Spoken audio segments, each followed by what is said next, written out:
H2 Intereconomía, tu espacio semanal sobre el hidrógeno. Porque en Radio Intereconomía apostamos por el sector energético y la energía limpia. Presenta Rubén Gil. H2 Intereconomía, una nueva edición de ese espacio en el que ya saben que cada martes hablamos de hidrógeno. Bienvenidos una semana más, bienvenidos un martes más. Es el 18º capítulo ya de esta temporada, el segundo de este curso 2025, en el que vamos a conocer hoy la visión de la Agencia Internacional de la Energía sobre el momento que atraviesa el hidrógeno. Se lo vamos a preguntar enseguida a nuestra invitada, que es Rocío Valero Uría, que es la coordinadora del programa de colaboración tecnológica de hidrógeno del organismo, de la Agencia Internacional de la Energía. Además, nos visita hoy Rafael Luque, el consejero delegado de Ariema. Rafa, ¿qué tal? Muy buenos días. Bienvenido y feliz año, que se puede decir todavía, ¿no?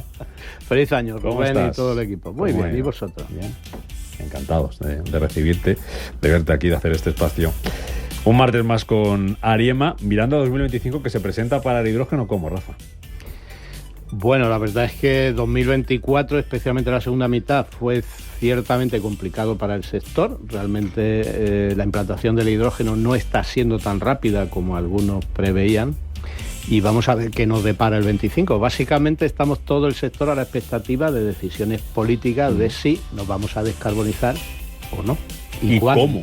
¿Cuándo y cómo? Y antes de ir con las noticias, ¿por qué no ha sido tan rápido como esperábamos? Porque esperábamos, a lo mejor nos habíamos pasado de frenada, porque teníamos mucha gana, mucha ilusión, mucho interés, o sea, pusieron las expectativas muy altas, ¿o qué ha fallado?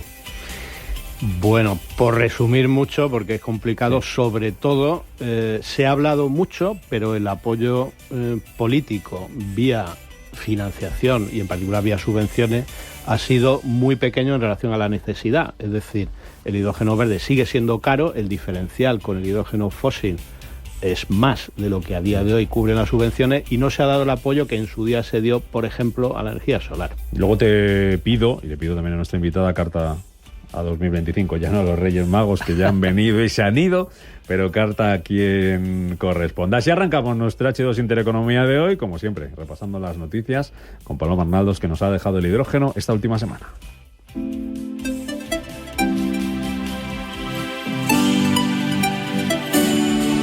Empezamos en Zamora, donde Avo Energía desarrolla una planta de hidrógeno con 255 megavatios renovables. Paloma, buenos días. Buenos días. La compañía promueve 2 parques solares, uno eólico, un complejo de baterías y un electrolizador cuyo despliegue podría conllevar una inversión entre 400 y 500 millones. La producción de hidrógeno correrá a cargo de un electrolizador de 140 megavatios ubicado en el municipio de Corrales del Vino. De Castilla y León, de Zamora, nos vamos hasta Aragón, que será líder nacional en hidrógeno verde con el impulso de 9 proyectos. El Plan Energético 2024-2030 prevé que las plantas sumen 880 megavatios, casi una cuarta parte de la potencia nacional. La inversión superará los 3.000 millones y se crearán 1 millar de empleos. Redexis crea una filial para el desarrollo de infraestructuras de transporte y almacenamiento de hidrógeno. Denominada Redexis H2, con el fin de estar preparada jurídicamente ante cualquier oportunidad de inversión para el desarrollo de hidrogenoductos. La filial cuelga de la matriz del grupo Redexis Energía y está totalmente separada de la actividad de producción y distribución de gases renovables, como puede ser el propio hidrógeno verde y también el biometano. Exolum pone en servicio su primera hidrolinera portátil pública para vehículos de pila de combustible. En concreto, estas hidrolineras basadas en la tecnología de la empresa aragonesa Calvera Hydrogen están diseñadas para proporcionar hidrógeno a presiones de 350 y 700 bares, adaptándose a las necesidades específicas de los clientes, y cuentan con un diseño en formato contenedor para facilitar su transporte. Y una noticia más del exterior: India desarrolla el motor de tren impulsado por hidrógeno más potente del mundo. El motor, completamente desarrollado en India, alcanza una potencia de 1.200 caballos de fuerza, superando ampliamente a los trenes de hidrógeno existentes en otros países, cuya capacidad oscila entre los 500 y 600 caballos. Este desarrollo posiciona a la India como un pionero en el uso de tecnologías de hidrógeno para transporte ferroviario.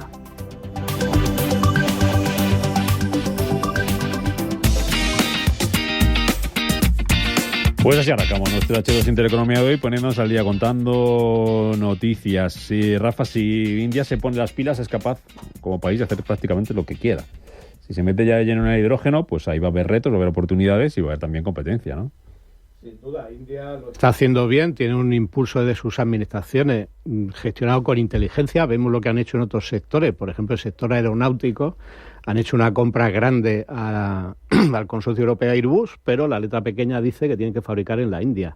En hidrógeno han hecho lo mismo y han movilizado subvenciones para fábricas de electrolizadores en la India. O sea, políticamente lo están haciendo bien y están buscando tecnología base para que lo que genera más empleo, que la fabricación de equipo, se haga localmente. No sé si tienes apuntado alguna otra noticia, que he empezado yo preguntándote por la India, de lo que nos ha contado ahora Paloma. ¿Con qué te quedas? Pues a ver, sobre todo con felicitar a Calvera, es estupendo que esta empresa española desarrolle hidrolineras y las vaya llevando al mercado. Y hablando precisamente de mercado y en particular de empresas cotizadas dedicadas a hidrógeno, me voy a permitir añadir algunas noticias a las comentadas. Algunas malas, por ejemplo, la empresa Hyson, que cotiza en Nasdaq, dedicada a hacer camiones y autobuses de hidrógeno, está cercana a la quiebra. Como no llegue pronto un inversor, pues ha anunciado que tiene ya dificultades para las nóminas de febrero.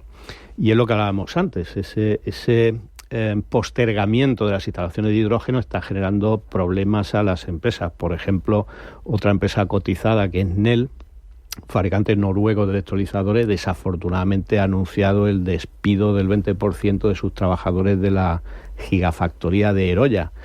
Es una pena porque se hablaba hace 2 años que no había electrolizadores, que había que hacer fábricas muy grandes. Esta empresa se lanzó a la gigafactoría, 1.000 megavatios año de capacidad, pero las ventas no están acompañando. Realmente se siguen anunciando muchos proyectos y solo una parte, de momento pequeña, del 5 o 10% de esos proyectos van adelante.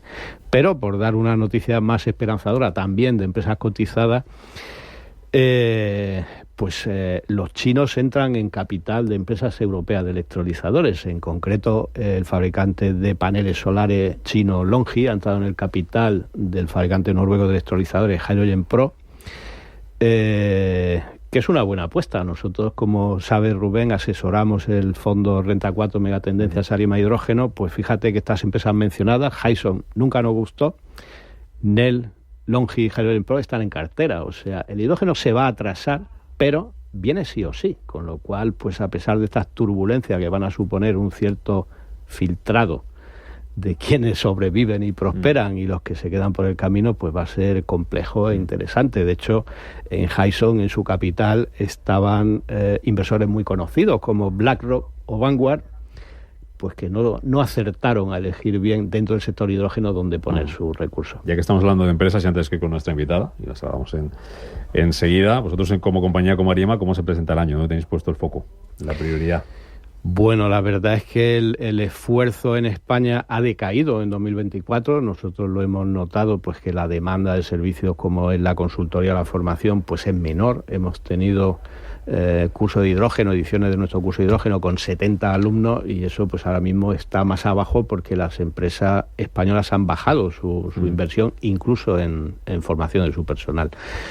Pero nuestra visión es de largo plazo, o sea, esto es un valle, digamos, de dificultad que no puede oscurecer que el futuro del hidrógeno es muy prometedor. Vamos a eso, al futuro y al presente también del hidrógeno, con nuestra entrevistada de hoy, Rafa, si te parece, que es Rocío Valero Uría, que es la coordinadora del programa de colaboración tecnológica de hidrógeno de nada más y nada menos que la Agencia Internacional de la Energía. Rocío, bienvenida. ¿Qué tal? Muchas gracias por la invitación. Encantados de recibirte. Lo primero, que es este programa de colaboración tecnológica de hidrógeno de la Agencia Internacional de la Energía. ¿Qué hacéis? ¿Qué es el programa? Para empezar a hablar del programa creo que tengo que ir un poquito más para atrás y empezar a hablar un poco de cooperación. Vale. Muy brevemente, ¿por qué la cooperación es importante en hidrógeno? Podemos hablar un poco de la independencia energética, pero a mi parecer no es algo que me lleva a la cooperación porque independientemente cada país puede implementar las tecnologías que desee. Acá la palabra clave es el cambio climático. Estamos todos sumergidos en unas consecuencias del cambio climático que nadie quiere tener. Como consecuencia estamos todos afectados por consecuencias globales que requieren soluciones globales. Y aquí empiezan una serie de pactos y acuerdos internacionales que muestran en papel la voluntad de más de 192 países, como el Protocolo de Kioto del 97, donde después Estados Unidos no lo ratifica, pero muestra la voluntad. Tenemos el Acuerdo de París, donde también tenemos muchos países que buscan frenar que suba la temperatura a nivel global. Posteriormente tenemos, por ejemplo, el Acuerdo Climático de Glasgow del 2021, donde también se busca establecer ciertas medidas para luchar contra el cambio climático. Evidentemente, el hidrógeno aquí tiene una pieza fundamental donde la cooperación viene de la mano. Cooperación que aparte mueve un poquito el tablero de lo que es la geopolítica actual. Por ejemplo, un poco más adelante lo voy a hablar, pero nosotros en el programa de colaboración tecnológica tenemos a China y Estados Unidos participando juntos hacia la promoción de tecnologías del hidrógeno, cosa que en distintas situaciones actuales que podemos ver en los diarios, evidentemente no sucede.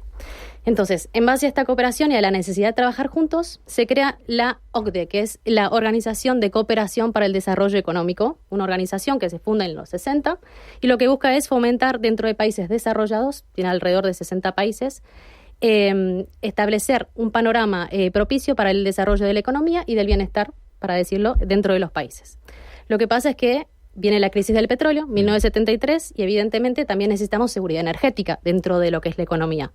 Y se crea la Agencia Internacional de Energía en 1974, actualmente con más o menos 30 países que forman parte de la agencia, y que el objetivo principal es la seguridad energética. Pero también generar una plataforma de cooperación, cómo hacemos para todos juntos llegar a la seguridad energética. Nos quedamos hasta ahí, pero se dieron cuenta que la tecnología y la innovación son puntos muy importantes dentro de este rompecabezas, dentro de la energía en sí. Y aquí es donde aparecen los programas de colaboración tecnológicos. Se crean, el primero que quería decir que es el de hidrógeno, no estoy muy segura, que se crea en el 77. Actualmente hay más de 39 programas que buscan sobre todo el fomento de la innovación y la cooperación en la energía. Vamos a encontrar de todo tipo de biomasa, geotermia, captura de carbono, almacenamiento de hidrógeno, se me ocurren muchísimos. Cada uno conformado por distintos países que estén interesados en participar y que tienen sus formas distintas de trabajar, siempre en miras a la innovación, al desarrollo tecnológico. Estos siempre responden a los objetivos de la agencia, no son programas que van sueltos por ahí, siempre tienen los mismos objetivos, pero se renuevan cada 5 años, uno, en punto, si es que las misiones están alineadas con la agencia, y dos, si es que esta temática que se lleva a cabo es de interés o no. Imagínate que el hidrógeno empieza en 1977, donde casi que pioneros. No estaba ni Rafa Luque. Exacto. Entre nosotros sí, pero no estabas todavía metido en esto del hidrógeno. Bueno, no, pero he de decir que España se incorpora al Comité de Hidrógeno en los 90 con Antonio González, que está en este programa que ya hace, de representante. Bien, ya está bien, estamos hablando hace 30 años. Yo fui alternate member, o sea, estuve en alguna reunión, a día de hoy mi buena amiga Pilar Argumosa. Con lo cual, España es de los países que antes entró en ese comité. De hecho, la experiencia del INTA, de su planta de hidrógeno verde en Huelva, fue ejemplo y aportó datos para todos los estudios que se hicieron de eficiencia y de coste de planta de producción de hidrógeno verde. Con lo cual, España ha tenido en este comité una aportación importante y muy, muy prematura. Volvemos al 77. Te cortaba, Rocío, no, de hecho, España entró en el 94. Fíjate. Y es uno de los países más activos hoy en día y tiene muchísimo protagonismo. Pero bueno, empezamos con 2 o 3 países. Actualmente tenemos 35 miembros, que no es poco. Miembros que son países y también sponsors, que no significa ciertamente patrocinadores, sino que es el nombre que se le dan a empresas u organizaciones que quieren participar, pero que no tienen el rol de ser países. Entonces tenemos Corea del Sur, China, Estados Unidos, la Comisión Europea, tenemos muchísimos países de Europa, Marruecos.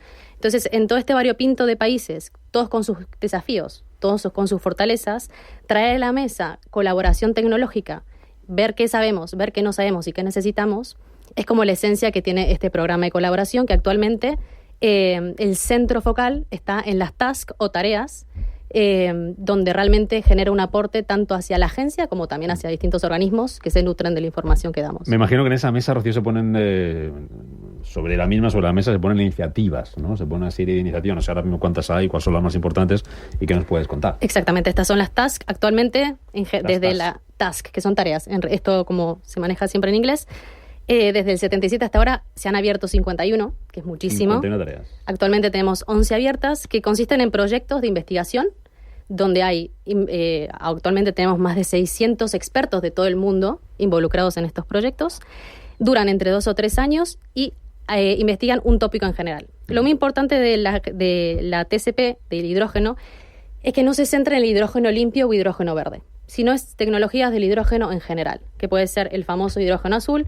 De hecho, tenemos una tarea ahora de producción de hidrógeno a través de energía nuclear.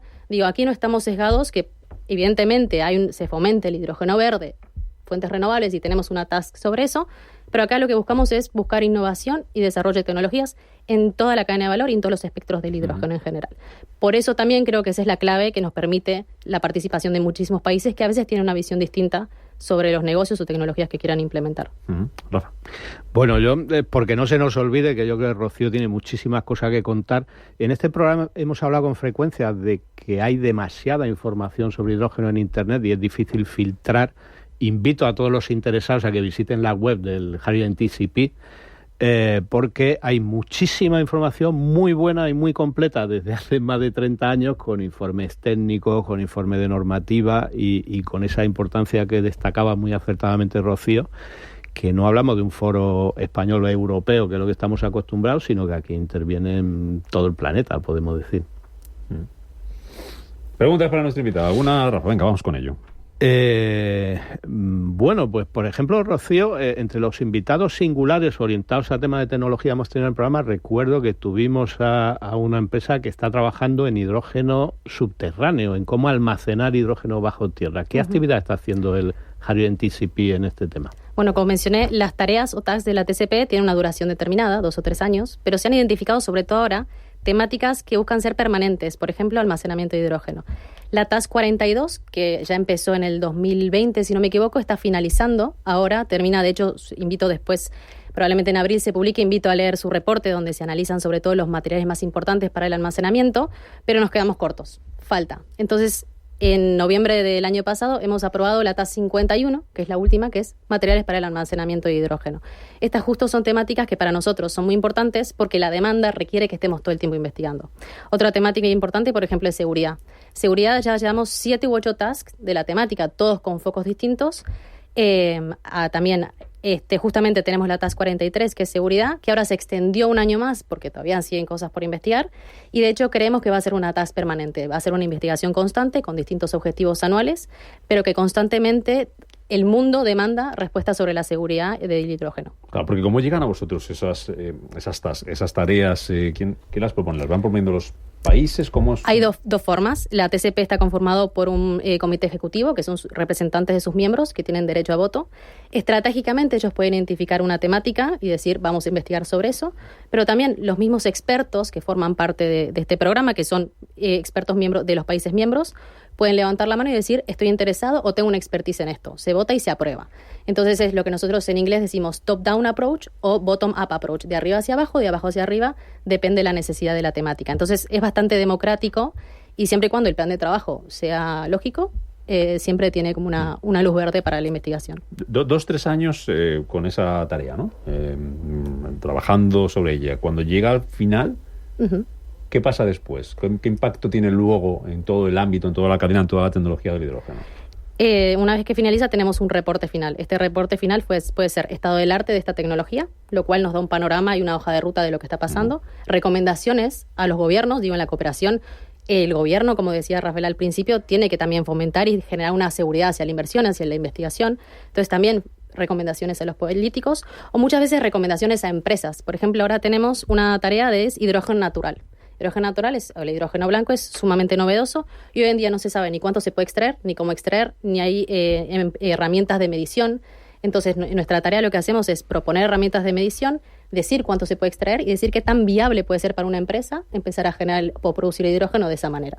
Entonces, va a depender mucho de la temática que se investigue, pero siempre se busca dar un paso más hacia la incertidumbre que algunas veces puede generarse en algunas temáticas de hidrógeno que hoy en día está tan en boga. Para ir un poco al detalle y orientar a qué interés puede tener para una empresa algún tipo de vinculación con el Hydrogen TCP, por ejemplo, si una de las empresas españolas que trabaja en producción de hidrógeno verde se plantea que tiene pues un ingeniero de alta cualificación o un físico o un químico que podría ser uno de los expertos del grupo de trabajo en producción de hidrógeno verde, claro, ni a la empresa ni a la persona se le paga. ¿Qué beneficio tiene el que una empresa española pueda, a través del INTA, que es el representante nacional, postularse para participar en uno de los grupos de trabajo técnico? Yo creo que identificaría 3 beneficios generales, más allá de lo que después personalmente uno pueda tener. En primer lugar, la red de expertos. Es una red internacional de expertos con conocimientos increíbles y que tiene una visibilidad muy importante a nivel mundial. En segundo lugar, la visibilidad que va a tener esta empresa, porque después hay un reporte final y ese reporte está avalado por la Agencia Internacional de Energía. También posiciona a la empresa como un pionero o una empresa estratégica en esa temática. Y en tercer lugar, el conocimiento que se puede obtener. Cada task tiene una forma autónoma de trabajar, pero es un conocimiento constante que después se genera una red y que después levanto el teléfono y pregunto qué necesito, qué pasa, y creo que son beneficios más allá de un pago que se pueda generar o no. Y después también, siempre que se genera los viajes y las comidas y todo eso, que bueno, eso ya lo dejo a... ¿Quedáis mucho en España? Sí. ¿No? Sí. ¿no? En España sí. De hecho, en octubre del año pasado se hizo una reunión, porque bueno, siempre España invita a quedarse. Bien, encantado. Oye, ¿cómo veis desde vuestro panorama, desde tu atalaya como coordinadora de este programa de colaboración tecnológica de hidrógeno de la Agencia Internacional de la Energía, lo que yo le he preguntado antes a Rafa, ¿cómo es un poco el panorama? ¿Cómo se ha cerrado 2024 y cómo se presenta 2025? ¿Dónde estamos? Hay que siempre tener en cuenta que nuestro programa es de investigación. Y la investigación siempre es necesaria. Entonces, probablemente Rafael mostraba que la demanda ha bajado, hay un cierto resquemor en cuanto a cómo avanzar o no, pero necesitamos seguir sabiendo sobre hidrógeno. Necesitamos entender qué es lo que sucede, las implicancias, las consecuencias. Entonces, vemos que hay muchísimos países, sobre todo ahora de Latinoamérica, que están interesados en saber en cuanto a estrategia e innovación, qué es lo que hay que hacer y cómo podemos hacerlo. Entonces creo que justo este golpe o este stop que se hizo en otros aspectos del hidrógeno no se genera dentro de nuestro programa, porque lo nuestro es investigación y conocimiento.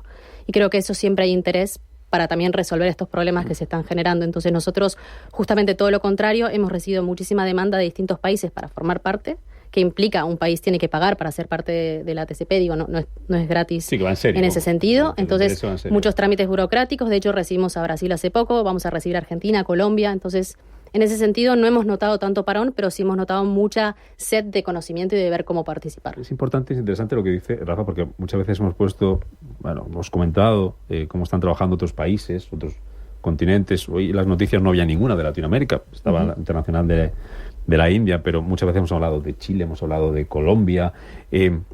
¿Desde qué partes del mundo habéis notado que hay más interés últimamente? ¿Cómo ha ido evolucionando ese mapa? Tenemos dos tipos de interés de demanda e interés de oferta. Sí.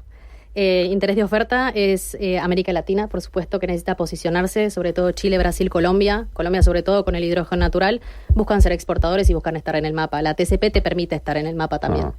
Después tenemos, por ejemplo, los países más orientales que buscan un poco salir de los combustibles fósiles y buscan también posicionarse en el hidrógeno. Hay también una cierta demanda y, por supuesto, Europa en la demanda busca también ser parte. Nosotros casi tenemos todos los países de Europa, pero ahora estamos centrados sobre todo en América Latina para también tener ese input de países latinoamericanos con muchísimos recursos y recursos renovables. Y también para este año nos vamos a centrar un poco también en los países orientales para empezar también la captura de carbono, producción de hidrógeno a través de, todas esas cuestiones que para nosotros también es muy importante. Entonces, hay distintos intereses que confluyen en este programa. Me cae un último punto, Rafa, nos da tiempo, un minutito y poco más. Bueno, pues reforzando justo lo que estabais comentando, los datos que manejamos nosotros respecto a inversión en I+D, pues por ejemplo, la apuesta china es espectacular, es decir, están incrementando su presupuesto de I+D, en particular en tecnología de hidrógeno y pila de combustible, muy por encima de lo que se está haciendo, por ejemplo, en Europa. De hecho, combinan la inversión en I+D con la inversión en empresas occidentales con buena tecnología. Hablamos antes de Hydrogen Pro, pero uno de los grandes accionistas de Ballard, el fabricante canadiense de pila de combustible, es Weichai, que es el primer fabricante chino de motores de gasoil. Curiosamente, cuando hablamos del futuro del hidrógeno, pues quizá una de las mejores pistas de que el hidrógeno viene sí o sí es que sus competidores naturales, que son las empresas de energía fósil, son las que más anuncian inversiones en hidrógeno verde. Por ejemplo, la participación de la India en el Hydrogen TCP está financiada por Reliance, que es la mayor petrolera de la India, que también está haciendo inversión en hidrógeno. Y un último apunte, insisto en la buena documentación de esta web del Hydrogen TCP, porque a diferencia del proyecto de I+D que hemos comentado en este programa, la información de un proyecto de I+D es confidencial y propiedad de las empresas que lo han desarrollado. Estos comités de los que nos habla Rocío, el informe final es público y está colgado de su web. Bueno, interesante. Muy interesante. Ha sido un verdadero Los placer. invito a participar. Pues a participar y a informarse. Pues ha sido un verdadero placer tenerte por aquí, conocer lo que hacéis desde ese programa de colaboración tecnológica de hidrógeno de la Agencia Internacional de Energía. Gracias por contárnoslo como coordinadora y a seguir trabajando y a seguir fomentando ese interés, esa investigación por el hidrógeno, y hasta cuando quieras, que aquí tenemos un ratito para hablar todas las semanas. Muchas gracias. Encantados, Rocío. Rafael Luque, Ariema, gracias. No te he vosotros. preguntado hoy por los deseos, pero como vas a volver por aquí, pues te preguntaré por los deseos para 2025, a ver qué le pedimos. De momento vamos a ser buenos. Claridad financiera en el apoyo al hidrógeno. Venga, cada día vamos a pedir un deseo. Hoy, claridad financiera. El próximo día trae otro. Vamos a ver si lo conseguimos. Rafa Luque, Ariema, un placer. Hasta la próxima. A cuidarse.